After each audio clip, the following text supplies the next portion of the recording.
Thank you, David. I really believe that a similar video about the Cuban reality will be very helpful, and we have to take the message as far as possible. Ahora nuestro próximo panelista, el señor Julio Shiling, nos va a hacer su presentación. Como ustedes saben, él es un politólogo, director de Patria de Martí y también parte del Advisory Board de la Fundación para la Democracia Panamericana. Por razones de tiempo, sin más preámbulo, Julio, adelante.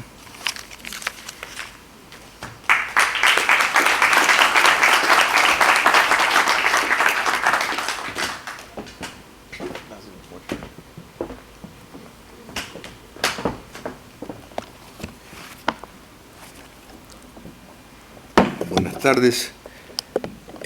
Yo voy a hacer la presentación en inglés por consideración de David y Marion y el propósito de precisamente aunar fuerzas con la institución Víctimas del Comunismo, que es sumamente importante de que el caso cubano pues sea integrado con mayor fuerza.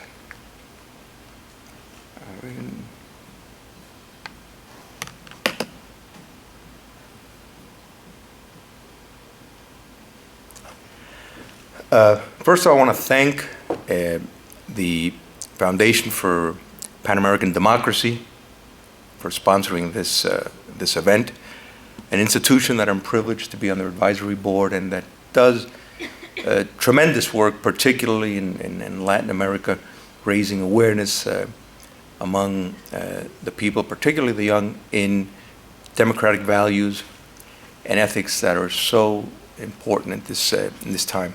It's a pleasure to inaugurate, in effect, the American Museum for the Cuban Diaspora. It truly is beautiful and is very representative. If you haven't had the opportunity to see the artwork, I really invite you to do so. It does portray a realistic message of what it is to live under communism and the effects of such a horrible system. I want to thank you all for being here, and thank God above all else for allowing all this. I'm going to attempt to incorporate what Carlos Alberto started, what Ileana Fuente talked about, what Davy and this beautiful presentation that you made brings out, because there is a common denominator, and that is in the monstrosity of a life under communism. I'm going to try to explain the title of this event, 100 years, 100 million victims. Next year, it will be 100 years that the Bolsheviks initiated the communist revolution. And 100 million victims in an era that was supposed to be an enlightened century, yet 100 million people perish. The curious thing is that non-democratic governance has really been the historical rule since, recorded history. Despotism has fallen within two prototypes. The authoritarian prototype, which is pretty much a proliferal despotism. In other words, it just focuses exclusively on the political power, albeit run by perhaps many of the people that also have privileged access to the economy, but nonetheless not so much concerned with other social aspects, social domination. The totalitarian model, it's really not so new as some people believe. A German historian, Carl Wittfogel, did brilliant work when he, and you know, it wasn't just this Marxist historian that worked on this. Marx and many other thinkers also did, where they looked at hydraulic societies. And I'm bringing this into focus because, again, my attempt is to somewhat explain how can this come about. 100 million victims in 100 years. I mean, that's an astronomical figure. And it's not that this happened in a war, right? So Wittfogel's work focused on societies that depended exclusively on irrigation, and that this dependency on irrigation formulated a bureaucracy and centralized power so much that in effect you had a society that was completely dependent on the state for absolutely everything. Thomas Hobbes, you know, he's not a modern thinker. Many will credit him as the father of totalitarianism. Why? Because he validated the transfer of legitimacy in absolute terms to the state as long as the state, you know, kept the peace and provided for you. In the early 18th century, late 17th century, we started to see a new ethical order arise. We started seeing the underpinnings of what were the liberal revolutions in the United States and France, and the non-Jacobin era. These were political models that were premised on a belief that natural rights mattered, that social contract theory had to incorporate natural rights, which today, to a great degree, is what we call first-generation human rights. And the notion of popular sovereignty reached, at last, a level unseen in history. This coincided with the advent of a new economic model, capitalism, which in effect liberated the worker. It untied the worker and allowed him to use his talents in a way that before the chains of primitive systems kept that in place. We saw the ushering of the Industrial Revolution as a result of capitalism. And I know this is sort of like a chicken and hen thing. Some people will say, well, no, Industrial Revolution came first. No. Capitalism is what ushered in the Industrial Revolution. But there were challenges to this, challenges of adaptation to all the enormous progress of the Industrial Revolution. And we saw certain models question what was happening in the United States and in France. So we see the formation of the socialist movement. Now, the socialist movement, after a couple of internationals, was basically at this point being fought between the anarchists and some group that called themselves a scientific socialist, or thought they were scientifics, the Marxists. Well, ultimately, the fight between those two factions was won by the Marxists, but there were still a lot of unanswered questions. Unanswered questions as far as, well, do they have all the answers? And then we see in the early 20th century the development of another type of socialism, a national socialism, which was later identified as fascism. So you had these two groups, communism and fascism, competing in the industrialized world for a lot of the same people, and they really have enormous similarities. I mean, the fascists, well, they believe that they are interpreting the laws of nature. And they see race/nation/civilization as a struggle that obviously they feel, they are on the winning side and they could help. Well, the communists sort of see things in the same way, except with a different focus. They think they're interpreting laws of history. And they see the struggle as that of a class. But This explanation is important because the atrocities that have been committed do follow a rationalization, and this must be combated. So we have the enemy of the model that facilitates it, but also the thinking that rationalizes this. There are four elements that fascism and communism have that are extremely important to understand, because this is at work today, right now, as we speak. This is not something of the past. The first common element is that they are political religions. They're materialistic, they're atheistic, but they are structured just like any other religion, except, again, they are within the material world. Second, they are apocalyptic. By this I mean, it's them or it's nothing. In other words, they are the only salvation that the world has. Without them, they have a monopoly on knowledge, and only they could bring about the right answers. They follow an eschatology of eminence. And what I mean by this is, the eschatology, the afterlife. They are set in focusing in this world, paradise. In other words, to create a paradise on earth.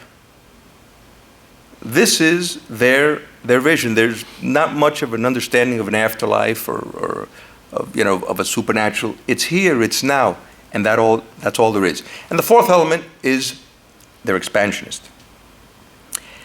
Now, they've relied, fascism and communism, and I bring them together, and I know that nothing will bother a communist more than to tell him he's no different than a fascist. So this is important, and I just don't do this to bug them. I do this because it's the truth. And they follow similar patterns, and if we want to understand why communism is where it's at, well, they've picked up a lot from fascism. First, ideology, the worldview, when we say, well, what's the difference between that and philosophy, right? Well, philosophy is you're contemplating. Is basically, you sit back, you're looking for answers. Ideology does that, but ideology has a plan of political action. In other words, how you see the world, you're going to have a political prescription for the remedy. And ideology doesn't necessarily have to be bad. We all have ideological visions. But radical ideology has no limits, has no respect for, there's nothing preemptive, there's nothing that is a border. Whereas all ideology that's within the democratic realm, well, you respect the rule of law, you respect a natural right, you respect certain things that are there, not because the government gave them to you, but because they are there by nature. The Jacobins, during their 2-year rule in France, were in fact the first ideological regime to be in power. Now, the problem that they had is they didn't have technology on their side. Yes, they controlled the cities very effectively, but out in the countryside, they were unable to do something that totalitarian regimes need to do, and that's mass mobilization. Well, they in the countryside, life was a little bit different. So they had this to their disadvantage. The Bolsheviks, on the other hand, despite their backwardness, came to power in an era where technology facilitated their outreach, and they were able to effectively mobilize the masses and institute a reign of terror that truly trespassed not just urban areas. Ideology rationalizes barbarism. Do not think for 1 minute, and we hear a lot about the horrible undertaking of Hitler's final solution, which it is. But that also followed a rationalized thinking in ideological terms, no less different than what the communists have done since the beginning. Jean-Jacques Rousseau, by the way, and some may argue this point, but in my estimation, he is the father of radical ideology. He is the individual that opened the door to the possibilities of destruction in the name of doing some good.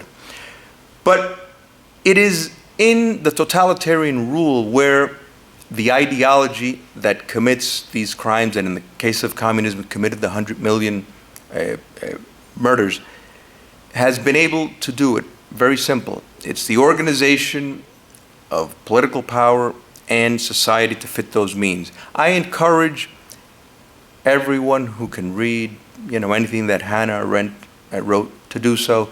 Your life will be, more richer for it. She had a great grasp of the details of what a totalitarian regime worked, how it, why it is as a successful machine keeping power as it is. And totalitarianism is not an ideology, but it's an operation mode that in essence facilitates the pursuits of ideology. It's been done by stimulating, first of all, fomenting a counterculture. In other words, distorting reality, enforced, of course, by terror, so that the view that the regime wants to portray. When Miss Canada was talking about all the belief system, well, all this is a counterculture, values a distortion of history, of facts, taking out of context things that occur. All this is part of a necessary mechanism to be able to maintain the power and keep society domesticated. The problem is that this totalitarian culture has a terrible price. I mean, you have alienation, you have learned helplessness, where you have serious anthropological scars that truly handicap a society to understand what democratic institutions are and to exclude them from modernity. But the death of fascism, which, Hitler's divorce from Stalin is what prompted this. Otherwise, because they fought each other off, competing for the same people. But, they got married, they decided to divide the world. But Hitler decided that he wanted a divorce, and, he sent his divorce papers by way of, German tanks and surprised Stalin. Well, that was in essence a death sentence for fascism.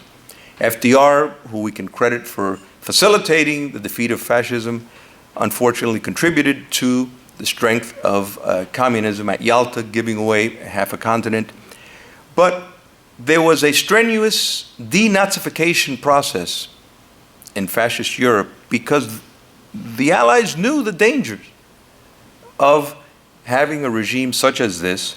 You had your Nuremberg trials, which is basically the prelude to what today is the International Penal Court. You have and still have anti-fascist laws all throughout Europe designed to avoid anti-systems that have a fascist current from being able to reach power. Yet communism has survived. Yes, Soviet communism fell, but, well, that was a slip. It really wasn't a fall. Yes, what we had is a decolonization of Eastern Europe. But I want to cite 5 figures that are extremely relevant to communism, because if we look at these 5 figures, we can identify where communism is today, where it's going to go, and where the challenge for Democrats is if we truly want to leave this as part of the past. The first is Frederick Engels. Now, Engels is the inventor of Marxism. Engels is the person who simplified Marxism. He made it sellable. He made sure that influential intellectuals understood what Marx said, because very frankly, very few people did. But he made sure that they understood. He wrote it in simple terms. He even coined the phrase. So this teaches us the importance of simplicity, of getting complex ideas and making them an emotional factor, which he did brilliantly. Lenin, well, Lenin freed Marxism from the shackles of its falsification. He said, well, wait a minute, no. There's been some processes here that if we just jump over, we'll be okay. But he also invented, a very pragmatic individual, he also invented a true mechanism to keeping in place a notion called democratic centralism, which in effect identifies the Leninist state, which means that they will not move or deviate from their premise. And when we look at what happened with Gorbachev, well, Gorbachev deviated from that in order to be able to do what the Chinese did, which he couldn't find the support for. So Lenin's contribution cannot be underestimated because he devised the political structure to facilitate all this. The third individual, we have to understand the relevance that he has in communism, is Antonio Gramsci. And that is his emphasis on culture. He argued, with many Marxists, he was, of course, a Marxist, he argued that, economics is not what determined things. It's not the most important thing. Culture is. And just a side note, I want to make this clear because I'm not being an apologist for fascist jails. I am sure that, they are not a nice place to be. But this man wrote 3,000 pages while being in a fascist jail. And I know that in the audience there are, quite a number of political prisoners. I don't think that, they've been able to write 3,000 pages of work. So Gramsci, in effect, while he was, in a 6-year period, wrote 30 notebooks, which basically, among many things, outlined the need for a primacy focus on culture. Because if you control the culture, you will influence how people think. The fourth person is Deng Xiaoping. Very simple. He impacted the economy. He perfected what Lenin saw in 1921 with the new economic policy. He realized that we just need to alter the production relations.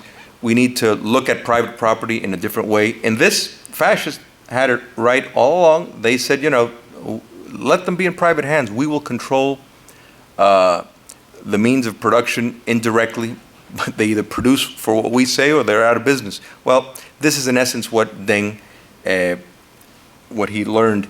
So his impact in redefining the production relations and the economy has been fundamental in explaining why Asian communism is still around.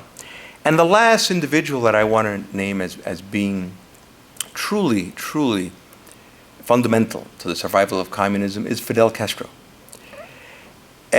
Communist Cuba, in effect, introduced and harbored a bridge that was a difference between the Chinese and the Soviets. The bridge of, well, who's the agent of change? The farmer or the urban worker? Well, the Cuban Communist Revolution, in effect, said, well, we don't have to be so picky. Let's open the doors to everyone. Intellectuals, let's open the doors. Anyone that's an anti, if you're anti-American, you're anti-capitalism, let's look for the anti.